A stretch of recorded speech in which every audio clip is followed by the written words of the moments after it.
పత్రికా రిపోర్టర్స్కి అందరికీ నమస్కారం. ఈరోజు ముఖ్యంగా ప్రెస్ మీట్ పెట్టడానికి కారణాలు ఆంధ్రప్రదేశ్లో జరుగుతున్న పరిణామాలు ల్యాండ్ ఆర్డర్ ఉందా లేదా అనేది అనుమానంతో ఎలక్షన్ కమిషన్ వారికి ఒక లెటర్ రాయడం జరిగింది. ఎందుకు లెటర్ రాశానంటే మొన్న జగన్మోహన్ రెడ్డి గారి మీద రాయి దాడి, అది రాయి దాడా, గులక రాయి దాడా, లబ్బర్ దాడా, ఏ దాడైనా ఆయనకి దెబ్బ తగిలింది. మన రాష్ట్రానికి చీఫ్ మినిస్టర్ సెక్యూరిటీ లోపం కనబడింది కనుక ఆ సెక్యూరిటీని మన రాష్ట్ర చీఫ్ మినిస్టర్నే మన దగ్గరుండి కాపాడుకోవడానికి లేకపోతే ఆ చిన్న ఇష్యూలోని మన ల్యాండ్ ఆర్డర్ ఎక్కడ ఉందనేది. అంతకుముందు ప్రధానమంత్రి సభలో ల్యాండ్ ఆర్డర్ లోపం కనబడింది. మొన్న గాజువాకలో మన చంద్రబాబు నాయుడు గారు మాట్లాడుతుంటే రాళ్ళు వేశారు, అక్కడ ల్యాండ్ ఆర్డర్ ప్రాబ్లం కనబడింది. మన తెనాల్లో పవన్ కళ్యాణ్ గారు మాట్లాడుతుంటే ఒక రాయి తీసి కొట్టబోయారు, అక్కడ పట్టుకున్నారు, అంటే అక్కడ ల్యాండ్ ఆర్డర్ ప్రాబ్లం కనబడింది. ఆంధ్రప్రదేశ్లో ల్యాండ్ ఆర్డర్ ప్రాబ్లం ఒకటి కనబడింది. ఎలక్షన్ కమిషన్ వారు మొన్న పెన్షన్స్ అన్నీ కూడా వాలంటీర్స్ మాత్రం వద్దు, తక్కువ ఆఫీసర్స్ ఎవరైతే ఎంప్లాయీస్ ఉన్నారో వాళ్ళ ద్వారా ప్రత్యామ్నాయంగా కనిపెట్టి దాన్ని ప్రత్యామ్నాయం ద్వారా మన పెన్షన్స్ అందరికీ కూడా ఇంటికి అంటే ఎలాగైతే ఇంతకుముందు ఇచ్చారో అలా చేర్చాలి అనేది ఒక ఎలక్షన్ కమిషన్ వారు ఒక ఆర్డర్ పాస్ చేశారు. అంటే లక్షల మంది ఉద్యోగస్తులు ఉండి కూడా చీఫ్ సెక్రటరీ గారు ఒక కావాలనో లేకపోతే దాంట్లో ఫెయిల్ అయ్యారనో తెలియదు, కానీ ఆయన మాత్రం ఎవరైతే పెన్షనర్స్ ఉన్నారో చాలామందిని దీంట్లో మంచాల మీద తీసుకురావడం, వైసీపీ వాళ్ళు కూడా చాలామంది ఇది ట్రోలింగ్ చేయడం, ఇది దాన్ని ఒక వైసీపీ అధికార పార్టీకి లాభం చేయిస్తూ ప్రతిపక్షానికి నష్టం కలిగే విధంగా చీఫ్ సెక్రటరీ గారు ఆ ప్రజల ప్రాణాలు పోవడం వల్ల చీఫ్ సెక్రటరీ గారు బాధ్యత వహించాలి. అంటే అక్కడ లోపం కనబడింది. ఈ లోపాలన్నీ కూడా మొత్తం టోటల్గా ఏదైతే లోపభూయిష్టంగా ఉందో డీజీపీ రాజేంద్రనాథ్ రెడ్డి గారు, అలాగే మందు ఏర్లే పాడుతుంది వాసుదేవరెడ్డి గారు ఉన్నారు, ఆయన రెడ్డి గారే వాసుదేవరెడ్డి గారు, అలాగే అక్కడ మన జవహర్ రెడ్డి గారు, అక్కడ మొత్తం టోటల్గా ఇవన్నీ ఏదైతే ఉన్నాయో ఈ పరిణామాలన్నీ కూడా మన ఎలక్షన్ కమిషన్ వారి దృష్టికి తీసుకురావడం జరిగింది. అయ్యా, రేపు 19వ తారీఖు నాడు నామినేషన్ల పర్వం స్టార్ట్ అవుతుంది. మే 13 దాకా ఎలక్షన్స్ ఉన్నాయి. ల్యాండ్ ఆర్డర్ ఇష్యూస్ రావడానికి అవకాశాలు ఉన్నాయి కనుక ఇలాంటి విషయాలన్నీ కూడా మీరు తమరు ఆలోచించి కేంద్ర బలగాలను దింపి ఇక్కడ డీజీపీ గారిని కానీ మన చీఫ్ సెక్రటరీ గారిని కానీ వీళ్ళ వాసుదేవరెడ్డి గారు అందరినీ కూడా మీరు వాళ్ళ మీద చూసి యాక్షన్ తీసుకొని కేంద్ర పాలిత పారామిలిటరీ బలగాలతో ఎలక్షన్ జరిపించాలి. ఎవరికి ప్రతిపక్షానికి అధికార పక్షానికి ఎవరికి ల్యాండ్ ఆర్డర్ ప్రాబ్లం లేకుండా ఓటర్ అనేవాళ్ళు స్వచ్ఛందంగా ఓటు వేసే విధంగా ఏ ఇబ్బందులు రాకుండా చేయడానికి మీరు యాక్షన్ తీసుకోవాలని ఒక లెటర్ రాయడం జరిగినది. 3 పేజీల లెటరు మొత్తం టోటల్గా వివరంగా జరిగినది. ఎందుకు జరిగిందంటే అయ్యా, 2019లో ఎలక్షన్స్ ముందు ఎయిర్పోర్ట్లో ప్రతిపక్ష నాయకుడిగా ఉన్న జగన్మోహన్ రెడ్డి గారి మీద దాడి జరిగింది. అది కోడికత్తి దాడి అన్నారు. కోడికత్తి దాడి జరిగిన తర్వాత ఆ దాడి ఎందుకు జరిగింది, ఎవరు చేశారు అనేది ఇప్పుడు దాకా కూడా ఎవరికి ఇంకా ఇప్పటికీ తెలియదు. ఎన్ఐఏ ఇంకా దర్యాప్తులో ఉంది. దాదాపు 5 సంవత్సరాల ఎవరైతే ఆ కేసు చేశాను అన్నాడో సానుభూతిపరుడిని నేను చేశాను అని చెప్పేసి ఆ అబ్బాయి ఏదో స్టేట్మెంట్ ఇవ్వడం జరిగింది. దాన్ని పూర్తి కాకుండా ఆయన మొన్న నెల రోజుల క్రితమే బెయిల్ మీద రావడం జరిగింది. అది మరి జగన్మోహన్ రెడ్డి గారు ఎందుకు సీరియస్గా తీసుకోలేదో, ప్రతిపక్షంలో ఉండేటప్పుడు ఒక ఎయిర్పోర్ట్లో దాడి జరిగింది కాబట్టి మీరు ఎవిడెన్స్కి వెళ్ళి నా మీద దాడి చేసిన వాళ్ళు ఎవరు అంటే ప్రతిపక్షాలు చేయించాయని ఆ రోజు అన్నారు. మరి ఆ తర్వాత సానుభూతి కోసం చేయించానని ఆయన అబ్బాయి అన్నాడు. ఇది ఏది నిజం ఏది అబద్ధం అని చీఫ్ మినిస్టర్ గారు ఎందుకు 5 సంవత్సరాలు మర్చిపోయాడో మరి అర్థం కాలేదు. పోనీ ఆయన జాలు చూపించి పోన్లే తప్పు జరిగిందని చెప్పి క్షమాభిక్ష ఏమైనా పెట్టాడా అంటే ఆ క్షమాభిక్ష కూడా పెట్టలేదు. ఆ తల్లిదండ్రులు ఆ అబ్బాయి మీద ఆధారపడిన వాళ్ళంతా నడి రోడ్డు మీద పడిపోయి ఆఖరికి కొంతమంది లాయర్లు సహాయంతో ఏదో ఒక నెల రోజుల క్రితం వచ్చాడు. ఇది కూడా మరి ఆ దాడి ఎలా జరిగింది ఏంటి అనేది ఇప్పటికీ కూడా ఎవరికీ తెలియదు. తర్వాత వెంటనే గొడ్డల దాడి జరిగింది. వైఎస్ వివేకానంద రెడ్డి గారు మన జగన్మోహన్ రెడ్డి గారు బాబాయ్ ఆయన మర్డర్ చేశారు. నాకు తెలిసి 30 సంవత్సరాల నుంచి నాకు ఆ కుటుంబంతో కానీ అక్కడ పులివెందులతో కానీ నాకు దగ్గర అనుబంధాలు ఉన్నాయి. వైఎస్ కుటుంబం తప్ప పులివెందుల్లో వైఎస్ కుటుంబాన్ని ఎదిరించి కొత్తవాడు బయటకు వస్తే 30 కిలోమీటర్ 40 కిలోమీటర్ల దాకా డ్యాగ కన్నుతో మొత్తం సెక్యూరిటీ రూపంగా ఎవరు బయటకు వస్తున్నారు, కొత్త వ్యక్తి ఎవరు వస్తున్నారు అనేది చెక్ చేసుకునే ఏరియా పులివెందుల. అంటే పులివెందుల్లో వైఎస్ ఫ్యామిలీ మీద ఇలాగా ఏ మాట అంటానికి కూడా రాని ఈ రోజుకి కూడా అలాంటి వ్యక్తికి బయట వ్యక్తి వచ్చి ఎలా మర్డర్ చేశారు, ఎలా జరిగింది, అది సిబిఐ విచారణలో ఉంది కాబట్టి నేను అంత దాకా వెళ్ళట్లేదు. కానీ బాబాయ్ మర్డర్ జరిగింది, ఎలక్షన్స్ వచ్చాయి, ఎలక్షన్లో మొత్తం టోటల్గా బాబాయిని చంపారు అనుకున్నారు, ఇదన్నారు అదన్నారు ఏమన్నారు, అయిపోయింది. ఎలక్షన్స్ అయిపోయిన తర్వాత ఇన్వెస్టిగేషన్లో 5 సంవత్సరాలు అయినా కూడా ఈ రోజుకి బాబాయిని ఎవరు చంపారో చెప్పలేకపోయారు. మొన్న మాత్రం పొద్దుటూరులో దేవుడికి తెలుసు, నాకు తెలుసు అన్నారు, జనాలకు తెలుసు అన్నారు. జనాలకైతే ఎవరికి తెలియదు, కానీ దేవుడికి మీకు తెలుసు. దేవుడు మనకు చెప్పడు కాబట్టి, ఈయన మనకు చెప్పడు కాబట్టి ఎవరు చంపారు అనేది సిబిఐ వాళ్ళకైనా చెప్పాలి. సిబిఐ వాళ్ళు చెప్పిన అభియోగం ప్రకారం షర్మిలమ్మ గారు, సునీతమ్మ గారు చెప్తున్నారు అవినాష్ రెడ్డి గారి మీద అభియోగం ఉంది కనుక ఇలా మా నాన్నని చంపారు అని చెప్పి ఆ అమ్మాయి ఒక్కరితో మాత్రం సుప్రీంకోర్టు దాకా తిరుగుతుంది. కనుక ఆ ఎలక్షన్లో అక్కడ ఇష్యూ జరిగింది. ఆ ఇష్యూ జరిగేటప్పుడు మొత్తం టోటల్గా వచ్చి ఆ అమ్మాయి ఈ రోజు దాకా కూడా ఆస్తులు లేకో లేకపోతే డబ్బులు లేకో లేకపోతే ఇంకోటి లేకో వెల్ సెటిల్డ్ ఆల్రెడీ వాళ్ళ నాన్నగారు ఆ పాపకి ఇచ్చేయలేరు. కానీ వైఎస్ రాజశేఖర రెడ్డి గారి సోదరుడుగా నా నాన్నని ఎవరు చంపారో నాకు తెలియాలని సుప్రీంకోర్టు దాకా తిరుగుతూనే ఉంది. ఓకే, షర్మిలమ్మ గారిది అక్కడ అన్నదమ్ములది ఏం గొడవ వచ్చిందా ఏంటని ఆ జోలికి నేను వెళ్ళట్లేదు. కానీ ఆమె ఒక పార్టీ పిసిసి అధ్యక్షురాలుగా అక్కడ ఎంపీగా నించున్నది. అక్కడ ఇద్దరు అక్కచెల్లెల్లో కలిపి అన్న మీద దండయాత్రకు వచ్చారు. అన్న మీద దండయాత్రకు వచ్చేటప్పుడు వాళ్ళు మాట్లాడుతున్న మాటలకు ఒక్కటి కూడా దండయాత్ర సమాధానం చెప్పలే. కానీ రాజన్న బిడ్డ అని ఒక వివేకానంద రెడ్డి బిడ్డ అని కాకుండా అసభ్యకరంగా ఇష్టం వచ్చినట్టు మీ రాజన్న కుటుంబంలోని బిడ్డే కదా, ఆమెను కూడా ఇష్టం వచ్చినట్టు ట్రోలింగ్లు చేయడం, మాట్లాడడం, ఎవరు ఇష్టం వచ్చినట్టు. అలాగే మన విమలమ్మ గారు, ఈమెకి మేనత్తే ఆయనకి మేనత్తే, ఆమె కూడా చెప్పిన దాంట్లో నిజం కనబడట్లేదు. కనుక చనిపోయింది మీ అన్నగారు ఎవరు చేశారు అనేది బయటికి మనం చెప్పలేనప్పుడు ఈ ఆంధ్రప్రదేశ్లో గవర్నమెంట్ ఏంటి అని ఆలోచించే లోపలే జగన్మోహన్ రెడ్డి గారి మీద దాడి జరిగింది. నియర్ 50 feet and 60 feet 1400 మంది పోలీసుల బందోబస్తులో Z+ కేటగిరీలో ఒక రాష్ట్ర చీఫ్ మినిస్టర్కే బందోబస్తు న్యాయం జరగకపోతే ఇంకెవరో జరుగుతుంది. ఆయనకి ఒక 50 feet దూరంలో ఒక రాయి తగిలిందంట. అది రాయి తగిలిందా, ఒక లబ్బర్ తగిలిందా, ఏం తగిలిందా అది ఇన్వెస్టిగేషన్లో వాళ్ళు తేలుస్తారు. కానీ ఆ రాయి ఇక్కడ తగిలింది దెబ్బ. ఆ దెబ్బ మన ఎల్లంపల్లి శ్రీనివాస్ గారు తగిలింది. ఆయన మొత్తం కన్ను మూసేశారు, దెబ్బ తగిలిసింది కాబట్టి మొత్తం. కనుక అయితే మనం ఇక్కడ ఒకటే అడుగుతున్నాం, కరెంటు పోయిన దానికి సిపి గారు ఒక షాక్ చెప్తున్నారు. అక్కడ ఆల్రెడీ సెక్యూరిటీ రీజన్స్ ఉన్నాయి కాబట్టి మేము ఆల్రెడీ కరెంటు మేమే తీసామంటున్నారు. ఇది తప్పు. మీకు సెక్యూరిటీ రీజన్స్ ఉండదు, కరెంటు వేసి ఉంచాలి. ఎలా సెక్యూరిటీ రీజన్స్ ఉంటాయి?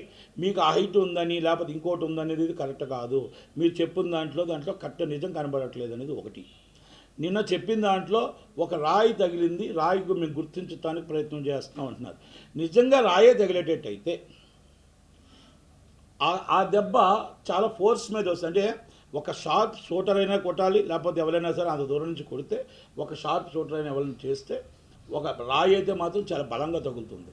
నేను అనుకుంటున్నాను ఈ క్యాట్లాక్ మీద ఏదైనా లబ్బర్ లాంటిది ఏదైనా ఇవి ఉంటాయి కదా, లబ్బర్స్ బుల్లెట్ల టైపులో చిన్నవి, ఆ దాంతో ఎవరైనా ప్రయోగించే షార్ప్ షూటర్ ఎవరైనా ప్రయోగించారేమో అనేది అనుమానం మాత్రమే. ఏది ఏమైనా ఎవరు ఏం చేసినా నియర్ 50 feet అవ్వచ్చు, 60 feet అవ్వచ్చు, కానీ 1000 feet దాకా మనకి సెక్యూరిటీ అనేది మనం ముందు అండర్లో చీఫ్ మినిస్టర్ అండర్లో తీసుకుంటాం.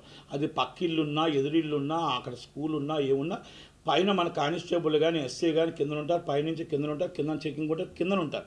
అంటే నియర్ బై మొత్తం టోటల్గా అంతా కూడా మన సరౌండింగ్ తీసుకుంటాం. 1400 మంది పోలీసులు ఉన్నారు, 5 రోప్ పార్టీస్ ఉన్నారు, ఒక మొత్తం టోటల్గా మా ఇది జెడ్ ప్లస్ కేటగిరీలో మొత్తం టోటల్గా గూగుల్ స్పెట్స్ పెట్టుకొని వాళ్ళకి 1000 ఫీట్ దాకా మొత్తం టోటల్గా చిన్నది వచ్చినా కూడా వాళ్ళకి కనబడుతుంది. అందుకే అక్కడ సెక్యూరిటీ కాపలా కాసుకుంటాం.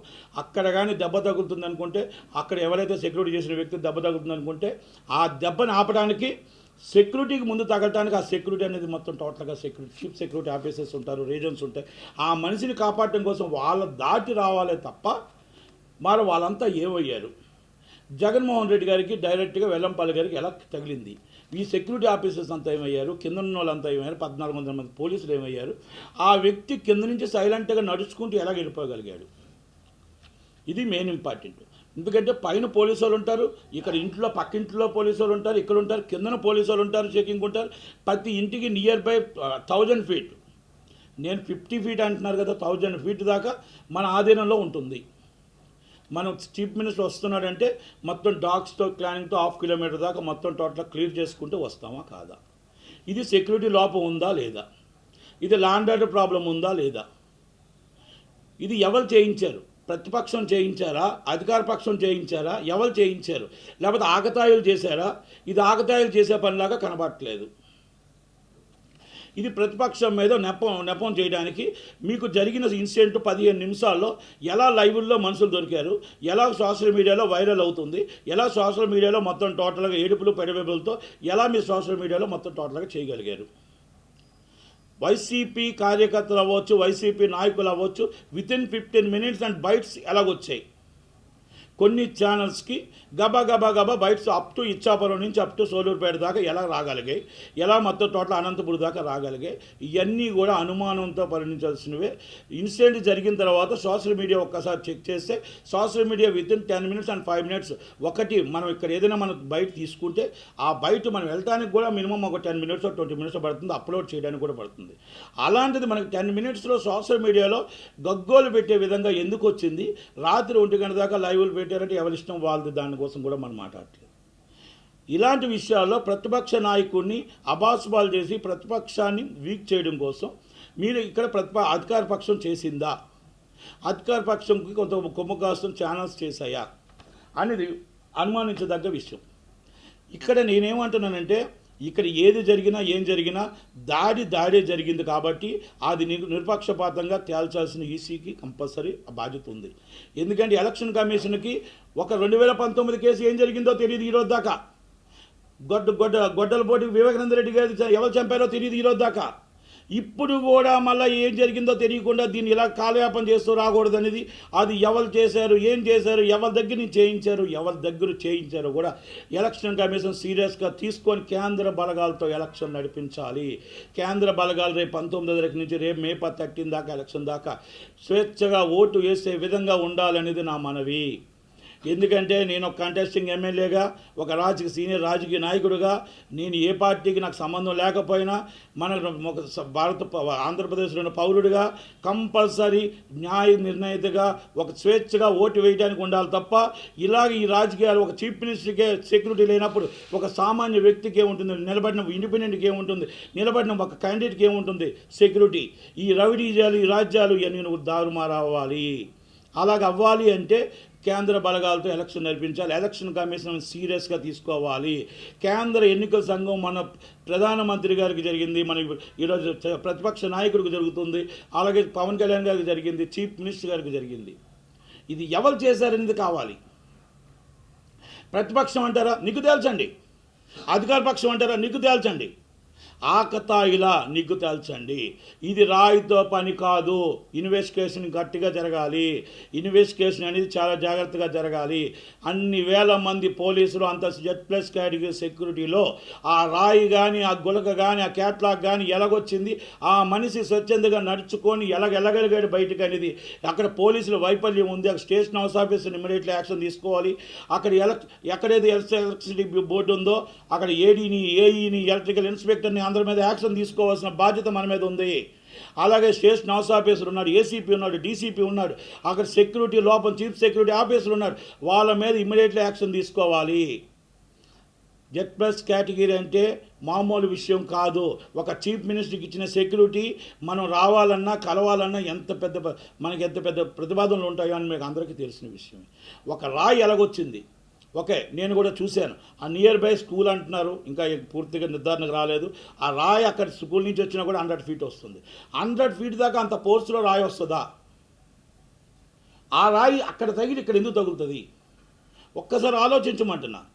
ఇవన్నీ కూడా ఇది రాజకీయ వైరాలు ఉండొచ్చు. ఓకే, మీరు వాళ్ళని వాదించుకోండి, మీరు వాళ్ళని వాదించుకోండి. ఇక్కడ ప్రజలను అన్యాయం చేయొద్దు, ప్రజలను ఇబ్బంది పెట్టొద్దు. స్వచ్ఛందంగా ఓటు వేయాలి. ఆ స్వచ్ఛందంగా ఓటు వేయడానికి ఎలక్షన్ కమిషన్ స్వచ్ఛందంగా కేంద్ర బలగాలతో ఎలక్షన్కి నడిపించాలి. ఇంకా ఎలక్షన్కి ఇంకా నోటిఫికేషన్ రాలేదు. రేపు 18వ తారీఖు నాటి నుంచి వస్తుంది, 18తో 19 నుంచి వస్తుంది. 19 నుంచి వస్తే మే 19 దాకా ఇంకా ఎన్ని ప్రాబ్లమ్స్ అవుతాయి, ఇంకా ఎంత ఇబ్బంది అవుతుంది. దయచేసి ఎలక్షన్ కమిషన్ వారు నేను ఇచ్చిన లెటర్ని పరిగణలోకి తీసుకొని ఒక్కసారి ఆలోచించి జగన్మోహన్ రెడ్డి గారి మీద జరిగిన దాడిని, 2019 జరిగిన దాడిని, అలాగే మనం వివేకానంద రెడ్డి మీద దాడిని, అవన్నీ 3 ఒక పరిగణలోకి తీసుకోండి. ఆ పరిగణలో తీసుకొని ఎలక్షన్ కోసం ఇది వాడుకోకుండా ఈ మొత్తం టోటల్గా దీన్ని సీరియస్గా తీసుకొని ఎవరు చేశారో వాళ్ళ మీద, అక్కడ చేసిన వాళ్ళని కాదు చేయించిన వాళ్ళని కూడా మీరు యాక్షన్ తీసుకొని ఇది బయటకు బహిరంగత చేయించవలసిన అవసరం మీకు ఉంది. కాబట్టి దయచేసి ఇది చీప్ టిక్స్ చేస్తున్నారని కొంతమంది నాకు అనుమానం ఉంది.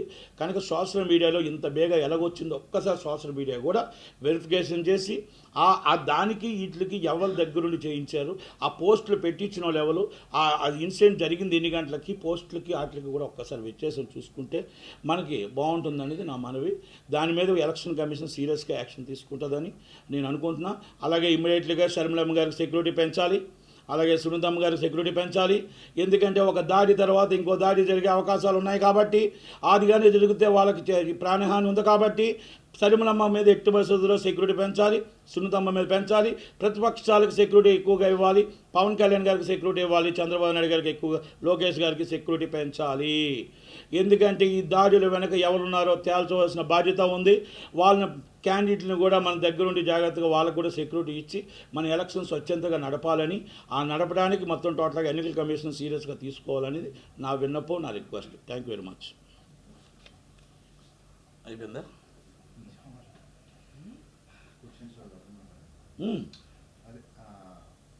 జగన్ కుటుంబంతో మీ ఫస్ట్ నుంచి ఉంది అంటే ఎందుకు ఆళ్ళ ఫ్యామిలీనే పద్దాకా ఎలక్షన్ వచ్చినప్పుడు ఈ రకమైన టార్గెట్ ఇప్పుడు అవుతుందంటే ఏమంటారు? ఇప్పుడు ఒకటండి,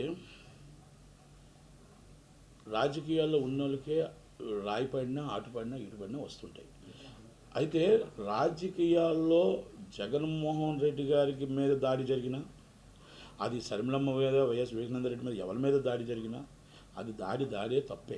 100% దాన్ని మనం ఖండించవలసిందే. కాకపోతే ఏంటంటేనంటే 2019లో జరిగిన దాడి ఈరోజు దాకా కూడా జగన్మోహన్ రెడ్డి గారు కూడా సీరియస్గా పట్టించుకోలేదేమో. 5 సంవత్సరాలుగా దాకా ఆయన ఎవిడెన్స్కి కూడా రాలేదు. ఎవిడెన్స్కి కూడా కాకుండా ఆ కోర్టులో 4.5 సంవత్సరాలు దాదాపు అలాగ ఉండిపోవడం వల్ల, ఒకవేళ నిజంగా అబ్బాయి నిజంగా తప్పు చేశాడు అనుకుంటే ఆ అబ్బాయిని మీరు వదులుతున్నాను అనుకుంటే సానుభూతి కోసం ఉంటే మీరు క్షమాభిక్ష పెట్టచ్చు. లేదనుకుంటే మీరు నిజంగా సీరియస్గా తీసుకుంటే నా మీద ఎవరు చేశారు, అసలు ఇదేంటిది, ఇలా నా మీద ఎందుకు మీరు చేయించారు అనేది సీరియస్గా తీసుకొని మనం గట్టిగా ఒక 2-3 ఇయర్స్లోనే మనం ఇమ్మీడియట్గా ఆ కేసుని మనం చేయించవచ్చు. కానీ చాలాసార్లు కాలయాపన చేసి డేట్స్ తీసుకొని టైం తీసుకొని ఇంక్లూడింగ్ పిటిషన్ సంథింగ్ ఇది జరిగాయి. అక్కడ అయిపోయిన తర్వాత వివేకానంద రెడ్డి గారి కేసులో కొంచెం కాలయాపన జరిగింది కాబట్టి సిబిఐ విచారణకు సునీతమ్మ వెళ్ళారు. సిబిఐ విచారణ జరిగింది, తెలంగాణ కోర్టు ట్రాన్స్ఫర్ చేశారు. అక్కడ కూడా ఈరోజు దాకా సొంత బాబాయ్ ఈరోజు దాకా ఎవరు చంపారో తెలియకుండా మళ్ళీ మన ఎలక్షన్లో ఆ పేరు ఎత్తి ఏమన్నారు, పైన దేవుడికి తెలుసు, నాకు తెలుసు, జనాలకు తెలుసు. జనాలకైతే ఎవరికి తెలియదు అంటున్నారు వాళ్ళంతా. మరి ఎవరికి తెలియదు, ఎవరు చేశారో తెలియదు అంటున్నారు. వాళ్ళందరూ ఏంటంటే వాళ్ళ సిస్టర్లు చెప్పడం ఏంటంటే, షర్మిలమ్మ గారును సునీత గారు చెప్పడం ఏంటంటే, అవినాష్ రెడ్డి గారు, భాస్కర్ రెడ్డి గారు ఇవన్నీ కూడా సిబిఐ చెప్పిన ప్రకారంగానే మేము మాట్లాడుతున్నాం తప్ప మాకు కూడా ఏమీ తెలియదు, ఆ రోజు హార్ట్ అటాక్గా ఎందుకు చిత్రకిచ్చారు అని మాట్లాడుతున్నారు. దానికి సమాధానం చెప్పలేక ఆడపిల్లలను పాపము వాళ్ళు కూడా రాజశేఖర రెడ్డి బిడ్డలే, వైఎస్ వివేకానంద రెడ్డి బిడ్డలే, వాళ్ళని కూడా అసభ్యకరంగా ఇష్టం వచ్చిన వైసీపీ వాళ్ళు చాలామంది మాట్లాడడం జరుగుతుంది. వాళ్ళ కుటుంబంలో విమలమ్మ గారు ఆమె మాట్లాడారు. ఆమె కూడా మేనత్తే, వీళ్ళకి మేనత్తే, అలాగే ఆయనకి మేనత్తే. ఆమె మాట్లాడిన మాటల్లో కూడా మరి ఒక సైడే మాట్లాడినట్టు కనబడుతుంది. వీళ్ళు ఆడపిల్లలు ఏం తప్పు మాట్లాడట్లేదమ్మా, వాళ్ళు కూడా కరెక్ట్గానే మాట్లాడుతున్నారు. వాళ్ళు అడిగింది న్యాయం అడుగుతున్నారు. మీరు ఇందాక లేదో మన ఇందాక చూశాను, కొంగు పట్టుకొని ఓటు అడుక్కుంటున్నారు. రాజశేఖర్ అని ఉంటే అది తగున అన్నారు. కొంగు పట్టుకొని ఓటు అడగట్లేదు, చాచి నేను నించున్నాను నాకు ఓటేయండి అని అడుగుతున్నది ఆ అమ్మ. ఆ అమ్మాయి అడుగుతున్నప్పుడు ఆ అమ్మాయి ప్రజలను ఓటు అడుక్కుంటుందే తప్ప ఎదుటి వాళ్ళని ఎవరిని కించపరచలేదు. అమ్మ మీ మేనగోడలు ఎప్పుడు కూడా ఎవరిని ఎదుటి వాళ్ళని మాట్లాడలేదనేది ఒక్కటి మాత్రం తెలుసుకోగలగాలి. కనుక వాళ్ళ మీద కూడా విమలమ్మ గారిది ఒక్కసారి ఆలోచించండి, మీ అంతరాత్మకు ఆలోచించండి. చనిపోయిన మీ అన్నయ్య గారు ఎలా చనిపోయారో పని మీకు తెలిస్తే మీరైనా చెప్పండి, సిబిఐకి చెప్పండి. పని ఎవరు చంపారో బయట తిరుగుతున్నారంటే మీరు చెప్పండి పోనీ. కనుక ఎవరూ చెప్పకుండా ఏమీ చేయకుండా ఈ విధంగా ఉండడం అనేది ఎంతదాకా కరెక్ట్ అనేది ఒకటి. వాళ్ళ కుటుంబానికి ఈ ఈ గొడవలు అనేది ఇలా రావడం అనేది అది ఇప్పుడు ఈ రాజశేఖర రెడ్డి గారి కంట ముందు ఇప్పుడు తర్వాత వచ్చే తప్ప రాజశేఖర రెడ్డి గారు ముందు ఉన్నప్పుడు మాత్రం అంత కుటుంబం అంతా ఒక్కటే కుటుంబమై ఉంది. అది మాత్రం నాకు బాగా తెలుసు. ఇది అంటే ఈ సానుభూతి పొందడం అనేది బాగా వర్కౌట్ అయింది, పదే రిపీట్ అవుతున్నాయని అనుకోవచ్చు. ఒక్కసారి సానుభూతి వస్తుందో రెండోసారి సానుభూతి అవుతుంది. ఇప్పుడు ప్రజలు మాట్లాడుకుంటున్నారు. ప్రజలు ఏం మాట్లాడుకుంటున్నారంటే ఆ రోజు కోడికత్తి కేసు అన్నారు, తర్వాత వచ్చి వివేకానంద రెడ్డి గారు అన్నారు, బాబాయ్ అన్నారు, మొత్తం టోటల్గా అన్నీ అన్నారు. ఆ రోజు సానుభూతి ఒక్క ఛాన్స్ అన్నారు. కానీ ఈసారి మళ్ళీ ఇదేంటిది, ఇది ఏంటి పాపం, ఆయనకి ఏంటి ఈ బాధ, ఆయనకే దెబ్బ తగలడం ఏంటి, ఆయనకే రావడం ఏంటి, ఇవన్నీ కష్టాలను. కనుక ఇది నిజమా అబద్ధమా, పోలీసులు నిగ్గు తేల్చితే బాగుంటుంది, నిగ్గు తేల్చకుండా ఇది కూడా ఎలాగైనా నీళ్ళు కారుస్తారా అని అనుమానాలు జనాలకు ఉన్నాయి, నటుకుమార్కి లేవు. కనుక ఆ అనుమానాలు నిగ్గు తేల్చమని పోలీసు వాళ్ళని అడుగుతున్నాం. కనుక ఒక్కసారి సెంటిమెంట్ వస్తుంది, రెండోసారి సెంటిమెంట్ రాదు. ఇది కంపల్సరీ ఏదో జరిగిందనేది జనాల్లో ఊహాగానాలు ఉన్నాయి అంతే. సార్ ఇప్పుడు మరి వైసీపీ గ్రాఫ్ అనేది పెరిగిందా తగ్గిపోయిందా? ఇప్పుడు ఒకటండి, ఎలక్షన్ నామినేషన్ అనేది ఇంకా టైం ఉంది. ఎలక్షన్ అనేది 13th మే 13th ఉంది. ఎప్పుడు కూడా మీ last voting is 1 hour, very valuable. మీరు ఎప్పుడైనా గుర్తుపెట్టుకోండి. మనం 5 గంటల తర్వాత ఓటింగ్ ఉన్న జనాలు కొన్ని వందల సీట్లని తారుమారు చేసే టైం ఉంటుంది. ఎందుకంటే ఆ 1 hour, ఆ 1 hour చాలు. లాస్ట్ టైం గవర్నమెంట్ పడిపోవడానికి కారణం చంద్రబాబు నాయుడు గారు. ఆ 1 hour ఓటింగే, 5 గంటల నుంచి ఉన్న జనాలే మొత్తం చంద్రబాబు నాయుడు గారు డౌన్ఫాల్ అయిపోయి ఎలక్షన్స్ ఆయన వాళ్ళు జగన్మోహన్ రెడ్డి గారు గెలటానికి, చంద్రబాబు నాయుడు గారు ఓడిపోవడానికి. కనుక ఎలక్షన్స్ అనేది ఇప్పుడు నువ్వా నేనా అన్నట్టే ఉన్నాయి. ఆ నువ్వా నువ్వా అన్న దాంట్లో ఉన్నాయి. రేపు ఎలక్షన్ తర్వాత నామినేషన్లు వేసి విత్డ్రాల్ 29 తర్వాత మే 1 నుంచి ఎలక్షన్స్లో నువ్వా నేనన్న ఫైట్లో నుంచి ఎవరు నెగ్గగలుగుతారు, ఎవరు తగ్గగలుగుతారు అనేది ఉంటుంది. అంతే తప్ప ఈ విధంగా ఈ రాజకీయాలు ఇది పనికిరావండి. జనాలు నేర్పులు, జనాలు తెలివొచ్చింది, జనాలుగా ఆలోచిస్తున్నారు. మే 13th ఎవరికి ఓటేయాలి, ఎవరికి ఓటేయకూడదు. ఓకే, నిజంగా మన రోడ్లు బాగున్నాయా, మన జగన్మోహన్ రెడ్డి గారికి ఓటేద్దాం. మనకి రాజధాని ఉందా, మన జగన్మోహన్ రెడ్డి గారికి ఓటేద్దాం. నిజంగా మనకు మొత్తం టోటల్గా ఈ మందుల రేట్లు ఎంత ఉన్నాయి, బియ్యం రేట్లు ఎంత ఉన్నాయి, దినుసుల రేట్లు ఎంత ఉన్నాయి, మన పప్పుల రేట్లు ఎంత ఉన్నాయి, ఉప్పుల రేట్లు ఎంత ఉన్నాయి, డీజిల్ రేట్ ఎంత ఉంది, పెట్రోల్ రేట్ ఎంత ఉంది, దాంట్లో పక్క రాష్ట్రంలో డీజిల్ రేట్ ఎంత ఉంది, మన రాష్ట్రంలో డీజిల్ రేట్ ఎంత ఉంది, అసలు ఎన్ని టోటల్గా మన డెవలపింగ్ ఎంత ఉంది, మనకు నిరుద్యోగ వృత్తి ఎంత ఇచ్చారు, ఎన్ని పరిశ్రమలు తీసుకొచ్చారు, ఇన్ని పరిశ్రమలకి ఎన్ని లక్షల మంది ఉద్యోగాలు ఇచ్చారు, ఎంత దాకా మనకి ఇన్కమ్ వస్తుంది, ఎన్ని లక్షల కోట్లు మనం అప్పులు అయ్యాం, పోలవరం కట్టామా కట్టలేదా, ఇలాంటివన్నీ కూడా పరిణలోకి తీసుకొని జనాలు మే 13th ఎన్ని నిజంగా కానీ చేయగలిగితే జగన్మోహన్ రెడ్డి గారికి బంపర్ మెజార్టీతో ఓటేస్తారు. ఒకవేళ నిజంగా రోడ్లు బాగులేకపోతే, నిజంగా పంచాయతీలు డెవలపింగ్ కాకపోతే, నిజంగా పరిశ్రమలు రాకపోతే జగన్మోహన్ రెడ్డి గారిని ఓడించి చంద్రబాబు నాయుడు గారికి పట్టం కడతారు, కూటమికి పట్టం కడతారు. అంతే తప్ప ఒకటి. రెండోది, ఇక్కడ జనాలు ఒకప్పుడు వేరండి, ఇప్పుడు వేరండి. నేను 138 సార్లు టింగ్ కొట్టాను, నాకు ఆల్రెడీ బటన్ నొక్కాను, నాకు 2 సార్లు బటన్ నొక్కండి అన్నారు. 100% బటన్ నొక్కడానికి మే 13వ తారీఖు జనాలు రెడీగానే ఉన్నారు.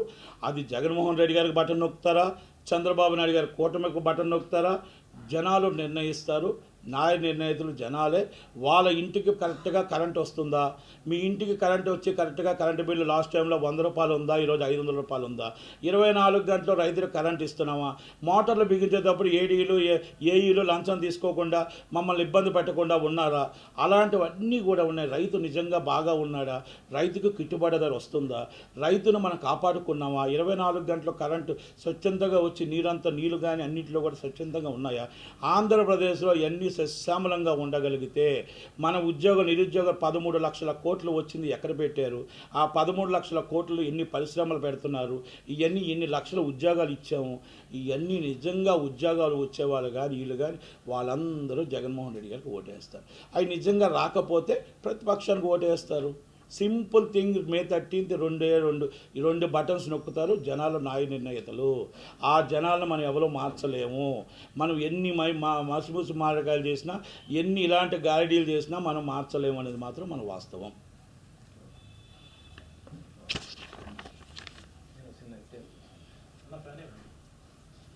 అది ఇండస్ట్రీ ఉంది, రెడీ అంటే చేద్దాం.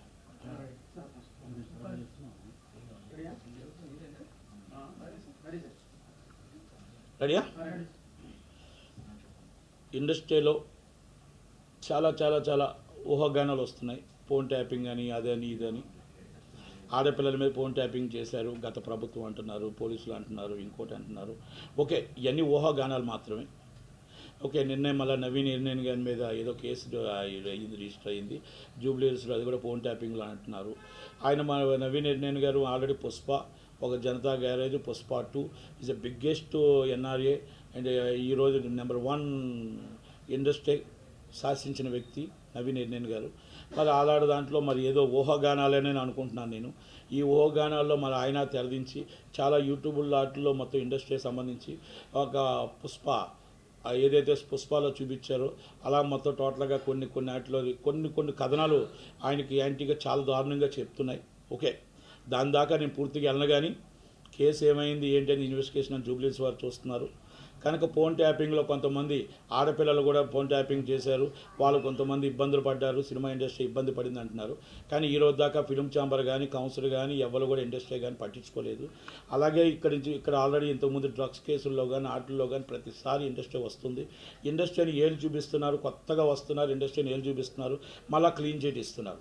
ఈజ్ ద కరెక్టా నాట్ కరెక్టా అనేది మీ యంత్రాత్మక సినిమా ఇండస్ట్రీలో అందరూ కూడా ఇంక్లూడింగ్ నేను అంటే మేము కూడా మాకు సిగ్గు తెచ్చుకోవాలా.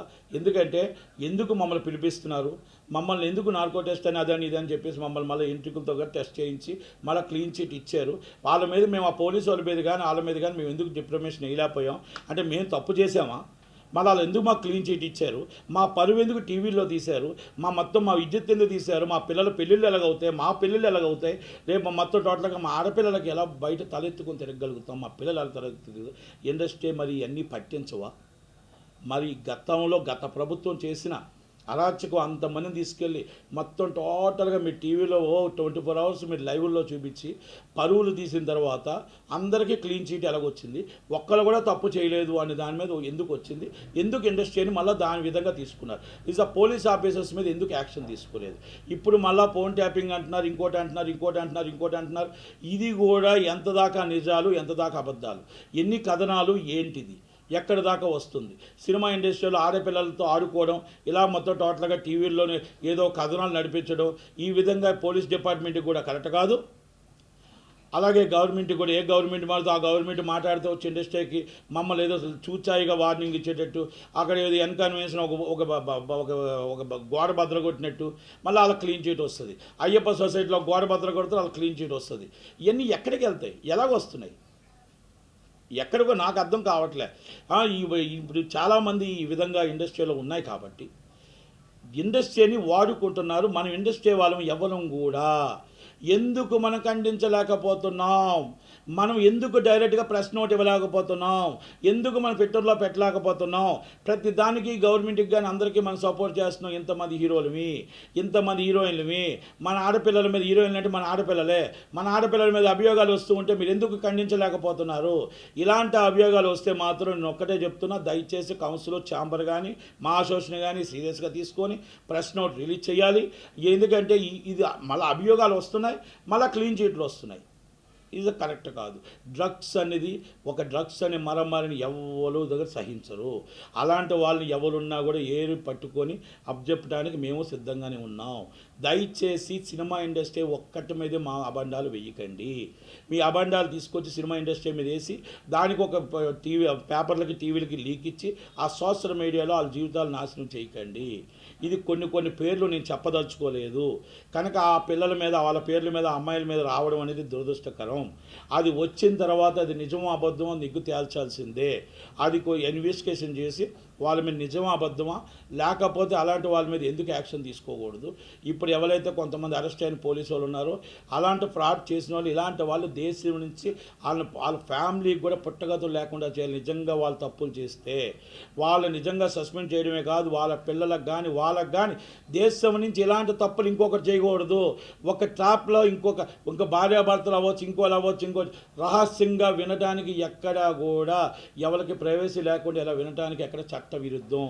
ఒకవేళ నిజంగా ఇది ఇలా ఫోన్ ట్రాపింగ్లో ఎవరైనా వినాలంటే ఉగ్రవాదులు కానీ ఇంకోటి కానీ ఒక వాంటెడ్ క్యాండిడేట్ వినాలంటే హోంశాఖ పర్మిషన్ తీసుకోవాలా, ఎన్ని గంటలకి ఏ టైంకి అని పర్మిషన్ తీసుకొని అది మన దేశానికి నష్టం కలిగించే పనుల్లో మాత్రమే చెయ్యాలి. ఇలాంటి ఆకతాయిలుగా డబ్బులు మొత్తం టోటల్గా కొంతమంది డబ్బులు గుంచడానికి, వ్యాపారస్తులు గుంచడానికి, అమ్మాయిలు మోసం చేయడానికి ఇలాంటివి చేస్తే వాళ్ళకి పుట్టగతులు ఉండవు. అలాంటి వారిని తీసుకెళ్ళి వాళ్ళ ఫ్యామిలీని కానీ ఎవరైనా సరే దేశ బహిష్కరణ చేసి సుప్రీంకోర్టు అండ్ సుమోటోగా తీసుకోవాలి ఇలాంటి కేసుల్ని. దయచేసి సినిమా వాళ్ళ మీద ఇలాంటి అబాండాలు వేయొద్దు. అబాండాలు వేస్తే నిరూపించి మీకు వీళ్ళు తప్పు చేశారని అరెస్ట్ చేయండి. అంటే సినిమా ఇండస్ట్రీ మీద అబాండం వేయొద్దు అని మాత్రం నా విన్నపం, నా మనవి. నవీన్ ఎన్నేని గారిది ఆల్రెడీ ఇన్వెస్టిగేషన్ జరుగుతుంది. నవీన్ ఎన్నేని గారిది ఎక్కడ ఏం జరిగింది ఏంటి, ఆయన కిడ్నాప్ చేయించారంటున్నారు. అది కొంత తెలుసు కాబట్టి నవీన్ ఎన్నేని గారు ఎన్ఆర్ఏ, మరి ఆయన వచ్చి ఇక్కడికి కిడ్నాప్ చేయించడం ఏంటి, ఒక పుష్పాటు 700-800 కోట్లు సినిమాలు తీస్తున్నాడు. కాకపోతే ఒకటి ఇప్పుడు 100 కింద నుంచి పైకి వచ్చి 100 కోట్లు 1000 కోట్లు తీస్తున్నాడు. ఎప్పటికప్పుడు అందరూ కూడా ఇలాంటి వాటిలో మనకు కనబడుతూనే ఉంటారు. ఎందుకంటే పెద్ద రియల్ ఎస్టేట్ వస్తారు, పెద్ద రియల్ ఎస్టేట్ చాలా గొప్పవాడని వస్తారు ఇండస్ట్రీలో. కానీ వాళ్ళు శాశ్వతంగా మరి ఎక్కే రైలు వచ్చే రైలు ఉంటూనే ఉంటాయి మా ఇండస్ట్రీలో. కొంతమంది మాత్రమే శాశ్వతంగా ఉంటారు. కనుక ఒకరు రాత్రి హైప్ వచ్చిన వాళ్ళు రాత్రి కింద పడిపోతూ ఉంటారు. ఇది ఇండస్ట్రీ ఈజ్ కామన్. కానీ 20 మంది నిర్మాతలు మాత్రం శాశ్వతంగా సినిమా తీస్తూ అది ఉంటారు. ఎందుకంటే సినిమా ఇండస్ట్రీని నమ్ముకొని సినిమా ఇండస్ట్రీని కాపాడుతూ ఇలా సినిమా ఇండస్ట్రీకి హీరోకి ఎంత హీరోయిన్కి ఎంత రెమ్యునేషన్లో ఒక సినిమా బడ్జెట్లో సినిమా తీసేవాళ్ళు ఎప్పుడూ నిర్మాతలుగా ఉంటారు. కనుక కొంతమంది అతిగా వెళ్తున్నారు, అతిగా కొన్ని 100 కోట్ల బిజినెస్కి పాన్ ఇండియా అంటున్నారు. అలాగే పాన్ ఇండియా నుంచి మళ్ళీ లో ఇండియాకి వస్తారో ఏ ఇండియాకి వస్తారో తెలియదు. కానీ కన్ఫర్మ్ ఇలాంటి అభియోగాలు అనేది కొంతమందికి వస్తున్నాయి.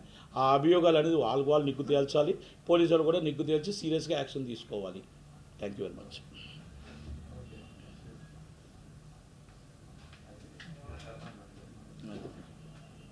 बड़ा एंटरटेनमेंट वाला आ गया बिजी सेंटर लोगों का ली ఏమే సక్కు సక్కేంద్ర సక్కు బాయ్ బాయ్ బాయ్ బాయేంద్ర బార్కవ్ బాయ్ బాయ్ గిరాకొచ్చే టైం ఏంది, కస్టమర్లు వస్తున్నాడు రేడికి వెళ్ళి పిగురి. కస్టమర్లు వస్తున్నారు కదా, మాత్రం పొగరు ఉంటది మరి. తగ్గించేద్దాం పొగర్ని. డబ్బులు కట్టేస్తావేంటి కొంప తీసి? లేదు, కస్టమర్లు ఆపేద్దాం. పదా మరి మన బిజినెస్ స్టార్ట్ చేద్దాం.